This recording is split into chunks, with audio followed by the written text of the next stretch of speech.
nga kabahin sa mga superstitious belief, mga mananambal, no? Mga tanang mga patutuo, mugamit ta ana, bot pasabot, nakagamit ka sa gahom sa demonyo. Ilang gahom na, no?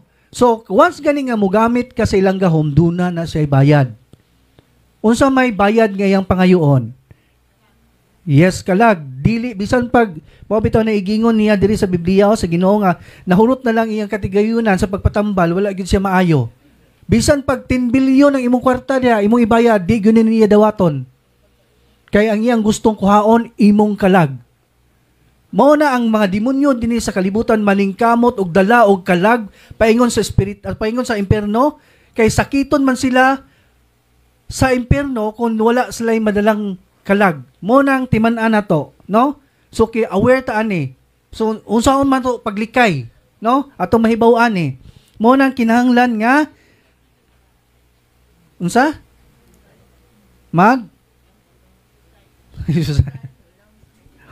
Mo nang kinahanglan ta magampo gyud ha. Unya ari na ta sa holy things. Holy means to set apart. Kini nga sakramentals nga atong giblisingan, mo ni siya ang kaning ngani mga holy salt.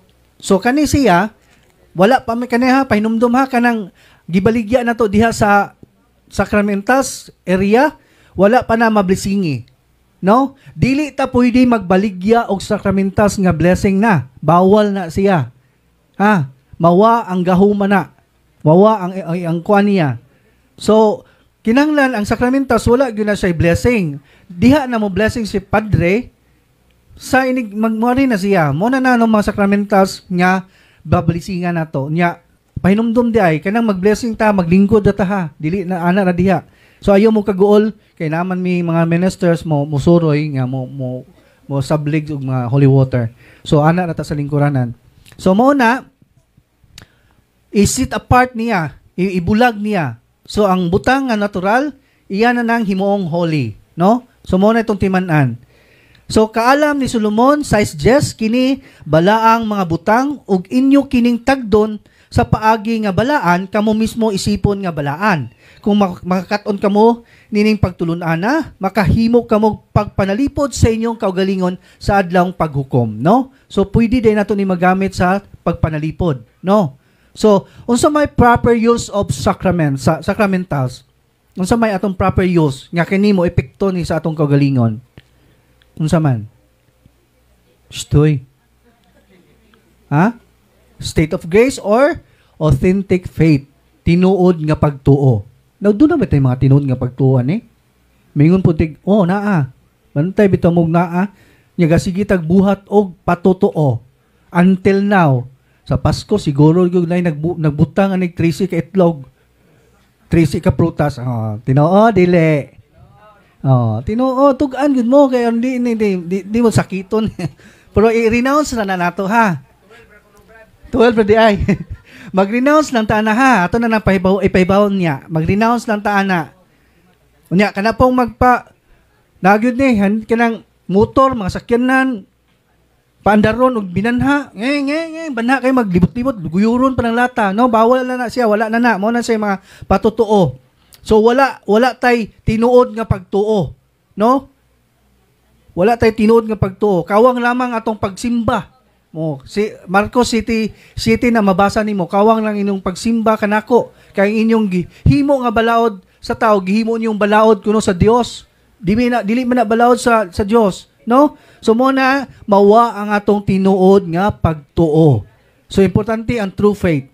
So Marcos 5:5, wala siya makahimo og milagro dito sa gawas sa paghikap niadtong pipila ka masakiton og sa pag-ayo kanila, natingala siya sa pagkawala nila'y pagtuo. Wala sila mga ayo tungod kay wala sila'y pagtuo, no? Sama sa giingon sa kang 12 ka tuig nga 12 ka tuig siya nga nagsigig dugo sa Lucas 8 nga ang babay 12 ka tuig nagsigig dugo, nagbleeding, no? Nya naayo siya tungod sa iyang pagtuo. Pagtuo gyud ni, no? Dili si Padre makaayo ninyo, ha? Kaya daghan na ba nato diri mga panatik nga tao. No, maingon og si padre brad, anak ako si ano ba tong si Mod? Nga ano pag si padre, gusto na brad nga si padre may muhikap nako brad. Unsa ka po iyang ipahikap ni padre? No? So atong timan-an ni, no? Kamong diha sa gawas paminaw mo. Unya, og naapod sa Lucas City 50 apan mingon sa Jesus sa babay, ang imong pagtuo nag-ayo kanimo sa adlawng sa laka o kanimo lakaw og pauli nga magmalinawon. So mo na ang gigingon nga katong dusi nga katuig nga sigig dugo, giayo siya tungod sa iyang pagtuo, no? So kinahanglan nga atong himuon ang repentance o paghinulsol, no? Kay dili man nimo effect kung wala tay paghinulsol. So Lucas 3:5, sultihan ko kamo nga kung dili kamo maghinulsol o mubiya sa inyong mga sala, mga matay usab kamong tanan sama kanila. So dug dili gyud ta maghinulsol sa atong sakit. Mao gyud nay atong muda sa atong kamatayon. No? So mao gyud atong timan-an. Atong ibutang ni sa atong utok ug sa atong kasing-kasing kaning mga talk namo ha. Dili ni ipalabay kay gahapon lang gyud daghan gyud kayong sige kog talk ani abi po kog naminaw pero wa din naminaw. Mo kay mo bitaw ning ang amo diri nga muanhi diri ang mga pasyente, kamo nga mga pasyente kinahanglan mo abot diri og 8 to 10 or 9. Kay kinahanglan nga mo maminaw ta sa katikisem 9 kung mahimo 8 na gyud na mo diri, no? Kaya makapaminaw ta sa katikisem kay mao gyud kinaimportantehan nato. Knowledge is power. No, mag-unsa man ang among pagparier kung wala ta kahibaw nga mao din ni para sa gahapon nga kanang kabahin aning pagsimba nga mortal sin man ni siya. Niya karon nangumpisal na siya didto. Niya giapil nimo nakasuway kag wa kasimbag Domingo o nakasuway ko niya gikumpisal na nimo. Wala brad kay wa mo ko kahibaw na mura bago pa gani ko istorya dire. So mao na itong timan-an ha. Maminaw gyud ta kay importante kayo ni kaning among mga katikisem. Unya, anak, ang kalainan sa sakramento o sakramental. So, ang sakramento, unsa man ni siya? Pagtulunan ni Kristo. Ang sakramentals, pagtulunan sa church, sa simbahan. So, mo ni kalainan niya. So, ang sakramento ni Kristo mismo ang nagtukod. Samtang ang sakramentals tinukod sa simbahan ubos sa pagtugot ni Kristo sumala sa Mateo 18:18 busa sultihan kung kamong tanan nga inyong idili dinhi sa yuta idili usab dito sa langit ug ang inyong itugot dinhi sa yuta itugot usab dito sa langit. So ang pito ka sakramento mohatag og direkta nga grasya nga magagad sa worthiness o katakos sa pari. So mo na yung 7 sacraments, no? Unsa man tong 7 sacraments? Bunyag, kumpirma, kumpisal, kalawat, kasal, ordain. Mo na say timan-an na to ha. 7 sacraments kung kinahanglan ato gining magamit madawat gani nato. No? So ang mga sakramentals magagad sa epikto or disposisyon sa pari o sa mogamit nini. Kano sa man ang mahimong sakramental ang usa ka religious object? Paigo na ba ang blessing sa pari para mo epekto diri nato ang mga sakramentals? Paigo na ba? Dili. Kinahanglan ang proper disposition sa mogamit, no? Unsa may mga proper disposition ani sa paggamit sa sakramentals? Sa Code of Canon Law 1983, ang spiritual effects sa maong mga sagrado nga butang nga nagagad sa disposisyon sa tao, no? Unsa may proper disposition nga mga kanimo epekto? Ha? Yes, tinuod nga pagtuo. Magunsa man ning like for example kaning holy water. Mainom ko. Gusto ko nga mawa akong sakit. Ang purpose ni nato ani, gusto ko mapanalipdan. Pero unsa man mapapanilipod kung sige kag pamalikas? So ang buot pasabot sa mga sakramentals kinahanglan ta og repentance. Stoy, pamitaw. Basig di magbasigi tag di inigabot to sa bahay nakalimot na. Magsigi nagpamalikas sinuon. No, kinahanglan baguhon na to tong kagalingon para mo epekto ang mga sakramentals. No. Unya, ikaduha, mo na yung paghinuso through confession. Mangumpisal gyud ta. No? Gahapon nag-deliverance ko, nangutana ko nga tay, kano sa may last confession nimo? Pila edad mo tay? 74 dong. Kano sa may last confession nimo? Sukad pa pagkasal in Jesus name. Kadugay na ba? 74 years old na, no? So kinahanglan ta mangumpisal kumahimo kada buwan. No. Unsa may gisulti sa Isaiah 53:2, ang inyong kalapasan mo'y nag-ulang kaninyo og sinyong Dios, o ganyong sala mo hinungdan sa pagpahilayo kaninyo aron dili sa makadungog. So bisan pag Lord ayuha ko, bisan pag 1,000 Hail Marys imong himuon, dili gyud kaniya madungog kay tungod naa may babag sa imong kaugalingon. Unsa man ni nga babag? Imong mga mortal sin. No. So kinahanglan ta og confession. Ikatulo, sa pagkinabuhi subay sa kabubuton sa Dios. No. Unsa may highest form of prayer? Mass. No. Mass. Second highest form of prayer. Yes, rosary. Sara man ginadunggan ako. Mura magwa dyan nahibaw ani.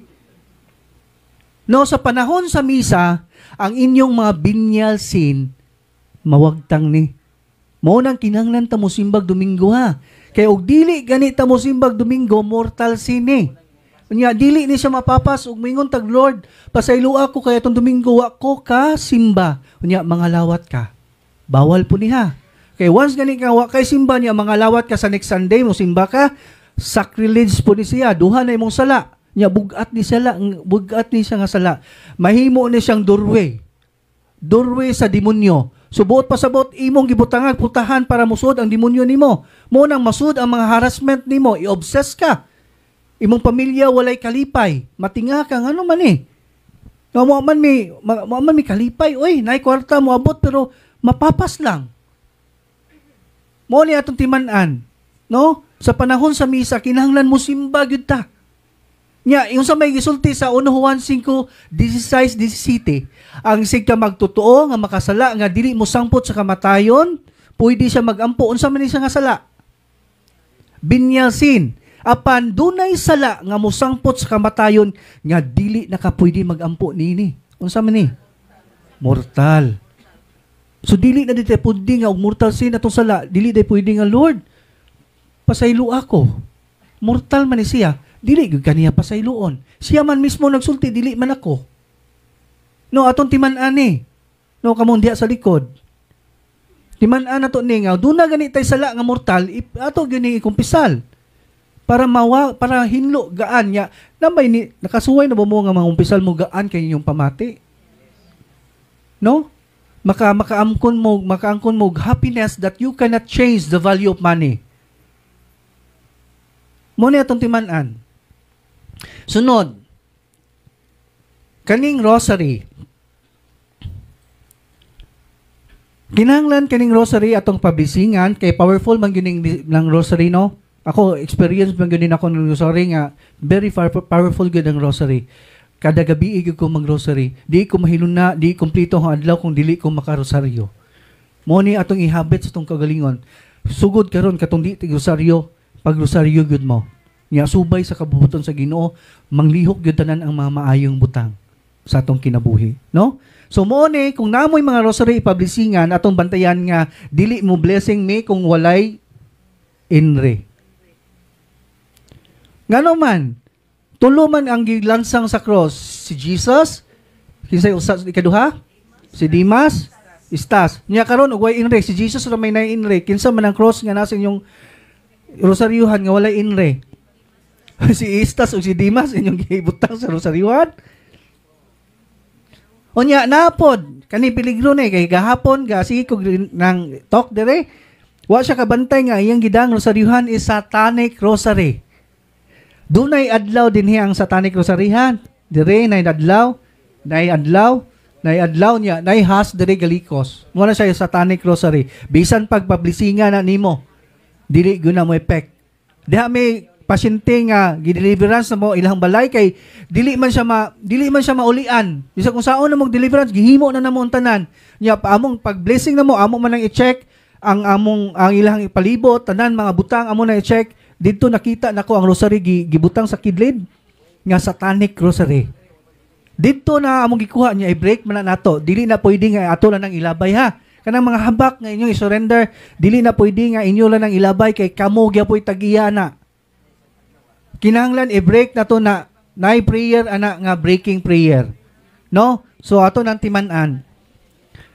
Rosary was given by Saint Dominic in apparition by Blessed Virgin Mary in the 30th century. One of the church in France, this is Marian apparition, received the title of Our Lady of the Holy Rosary.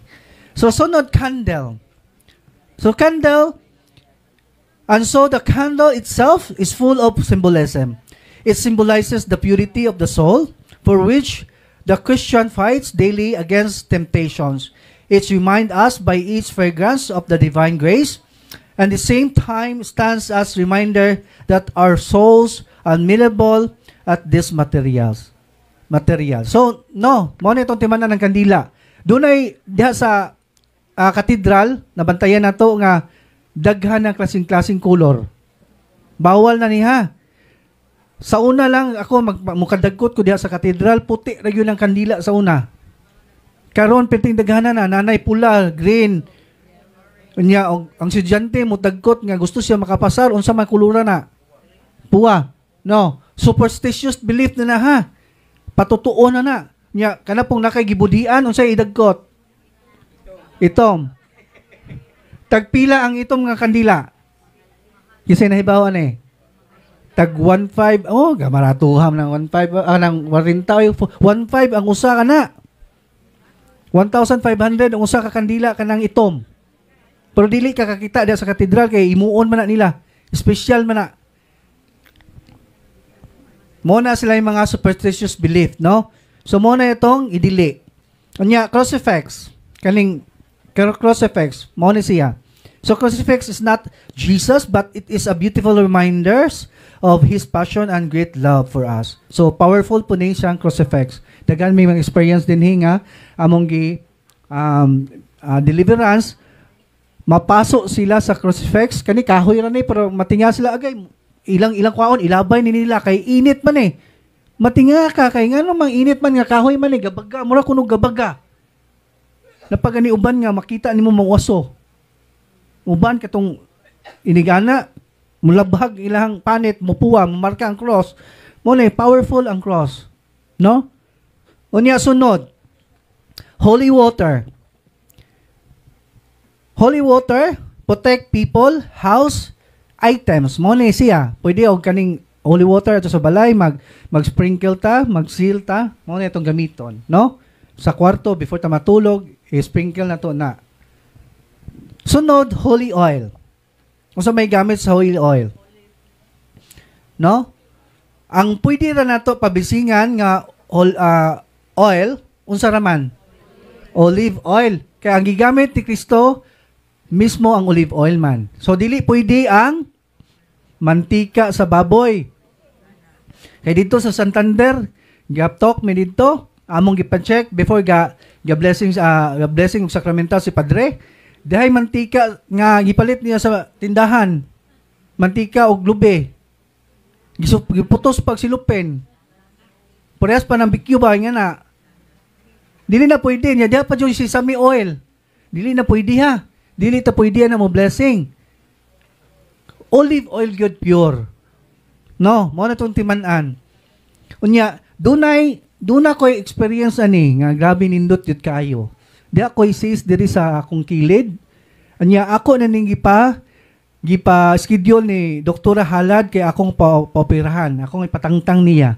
Nya ingon man siya ayo sala na hilabti dyan kay peligro magupuning na diri mo man ni mga peligro gun nga part diri sa liog nga na yung mga sis. So unsay akong gibuhat, akong gidihiran ra ani. Ana. Sus nawa gyud until now, wa na gyud siya, no? So mo na yung atong timan-an jaghan mig mga testimony dinhi nga mga psoriasis, nawagtang gyud ilang sakit. No? So mo na for proper disposition, kinahanglan proper disposition kay bawo na mo ana ha. Oh. Kay bawo na mo ana. Sunod ang brown scapular. So holy salt pa, kanay holy salt. Ang holy salt unsa may pwede na to? Rock salt. Dili pwede ang iodized salt, na narabay iodized rock salt. Dili na siya pwede ha, kay nanaman na siya sagol. Unya, ay yung timanan sa rock salt, kay narabay baligya sa tindahan, nga, walay label, ingani na siya, pero pino. Dili na siya pwede. Iodized na siya. Nya, maingon na ba ng tindahan, nga rock salt man na. Iodized na, kaya ang rock salt, maugin na siya, iyahang purma, dagko. Dagko ni siya. Pure yun ni siya. Nga, rock salt. No. So, kung na mo yung mga kailangan na maligya, pwede mo mapalit. Mo bitaw po nga, tagsa naman ninyo makita sa merkado. Mo na bitaw nga, baligya na lang po midiha, kaya ron na yun mo yung mapalit. Lisod yun yung pangitaon, bisag ako mismo. Lisod yung pangitaon. Sunod, brown scapular. So, ang unsa may intended, unsa may tinuod nga brown scapular? Cloth. Mount Carmel. Mo man siya. Dili pwede itong plastic ha. Dili mi mo blessing anang plastic kay wala gina siya, dili gina siya allowed sa simbahan. Panapton, cloth. Kanang napod sa ato ang kuan diha, cloth. Nya og namo mga scapular nga brown scapular, surrender lang na. No. Plastic. Sunod, Benedictine medals. So ang Benedictine medals kuan, ang gamit ani ano atong ibutang sa pultahan. Unya mga bintana. Ang kaning suot ay ang gamit ani imo ni siyang ibutang sa every corner sa balay. Unya unsa to namoy dakong kahoy sa inyo nga wa ninyo maputol, pwede inyong bubuan. Mo ni gamit sa salt ha. Ay magdaghan man ang utana ani bisag sa Cebu. Para asa man day ni. So mo ni gamit kay kami ang experience dahil deliverance na mga possess. Nya karon kay gapa incense man me. Gapa aso.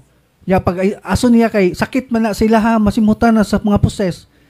Nya karon pag hindagan siya, dagan bastoy niya, di naman magunitan kay kalit man dagan di. Ang kauban ni punit og salupin, asin iyang gibuno. Pag buno niya tumba.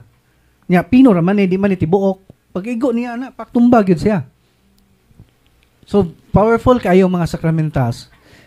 No, sunod mo ni ang Benedictine medals mo to ipangbutang na to sa kwarto, bintana, nya pultahan. Unsa pa na inyong gustong butangan, mo na siya gamit sa Benedictine medals. Or, instead sa inyong ipalubong nga lana, pwede ninyong ilubong ni sa inyong magama mong balay. Pwede kani ang inyong ilubong. No? Unya, sunod, kaning deliverance book. Ang deliverance book. So, kinsa may allowed nga mo gamit ani? Bana or pamilya? Pare? Kita? Mga laygo? No? Pero, kinsa may makagamit gyud. Ang dili pwede mo gamit kinsa man. Katong dili kasal sa pare, ang live-in dili pwede ha. Dili pwede mo gamit ang live-in ani. Kasal gyud sa pare. Unya, dili ka pwede magdeliverance sa imuhang silingan. Imo rang mga anak, family members nimo. Dili ka pwede magdeliverance og uban. No, gawas na mo mga ministers kay authorized man mi ni padre. Munang dili ta pwede mag-deliverance o silingan. Unya, number 1, kinahanglan mo, before ta mo gamit ani, mangumpisal kita. Nata sa state of grace. No? Dili ta pwede mo deliverance nga, watay kumpisal. Kay, ang retaliation ani, grabe ang retaliation. No? So, muna, sunod, kining mga dibuto, ang dili aprobado sa simbahan kaning Santo Niño de la Suerte, atong ipaybaw lang niya, katong green nga Santo Niño, nabaw na ba mo ani? Dili ni siya allowed sa simbahan ha, pero dunay mga pari nga mo blessing ani, bahala na mo ipa-bless na ninyo dito, basta kami dili mo mo-bless ani. Ipa-surrender gyud na mo kay pwede ini siya puy-an og unclean spirits. Kanang mga banga ninyo nga dunay dragon, pwede na siya puy-an og unclean spirits. Mo na ipa-surrender gyud na. Or kaning mga santos nga karaan ninyo nga nangapungil, nagdunggan, walay baba, walay mata, niya inyo gyapon gi-display kay karaan. Kung mahimo, kung nay mo repair na, ipa-repair na kamo balik sa iyang true image. Unya, kung walay mo repair, isurrender na lang na kay pwede nagpuy-an og mga unclean spirits. Kay dami experience ani dito sa Tagbilaran, abogada ganito siya ha, iyang anak, possess gud siya. Dili gyapon maulian bisag kung saan naghimo na namo tanan. Unya, pag deliverance na mo, dito ang among nakita ang iyang mga santos nga karaan. So among gi-break, kinahanglan i-break kina siya. So i-surrender na ninyo. So sunod, so mo ni ang last, Kaning mga sakramentas nga inyong gipalit, doon ay process ani. No, para mahibaw mo. So, kaning atong pagpalit, nakatabang ta kay doon ay 40 scholars ni Padre. No? Mga scholars, so, gaabang mamputa ni, kaning lugar na to. So, mo man ay, mapunta. No? Unya, kuan man na siya, mo kinanglan gyud mo bayad ta ani kay mo man ay asa man ta magpesto. Nya, mga students ni Padre na ay 23 man siguro or 20 ka mga college students. Unya, ang 7 seminarians. Hapit na mapari. So, kaning atong pagpalit sa sacramentals, nakatabang ta ani. So, dako kay nig merito no nato sa atong kinabuhi, no? Kay nakatabang ta. So, dinhira ko kutob, daghan kayong salamat ug mayong buntag kinyong tanan. Dili basta way entry. Sama.